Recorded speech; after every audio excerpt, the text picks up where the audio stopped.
প্রিয় দর্শক আসসালামু আলাইকুম। এটি হলো কায়োসেরা টাসকালপা MZ400Y। আপনারা যদি এখানটাতে মডেলটা দেখেন, এটি আমাদের অফিসের নতুন একটি ফটোকপি মেশিন। এটি কিন্তু সরকারিভাবে দেওয়া হয়েছে।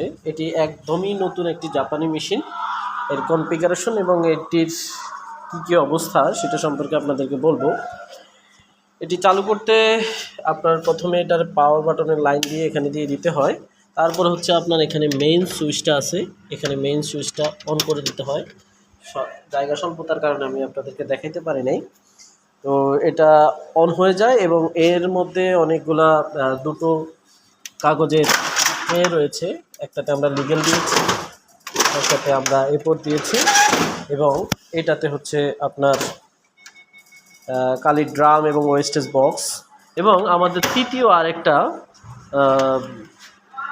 পেপার ঢোকানোর জন্য একটা রয়েছে। এখান দিয়ে আপনি যে কোনো সাইজের পেপার এখান দিয়ে দিতে পারবেন। এখানে রয়েছে মাইক্রো ইউএসবি একটা রয়েছে। আবার আপনি এখানে এটাকে চাইলে আপনি অনলাইনেও ফটোকপি প্রিন্ট করতে পারবেন। এই যে দেখুন, আমাদের ডাইরেক্ট ওয়াইফাই লাইনটা দেওয়া আছে Cat6 কেবল দিয়ে। আবার আমি চাইলে এটাকে আমার কম্পিউটার থেকেও প্রিন্ট করতে পারবো। আমি সরাসরি এখানে কিন্তু আপনারা দেখতে পাচ্ছেন যে ঢাকনা উল্টিয়ে আমি এখানে দিলেই প্রিন্ট হয়ে যাবে।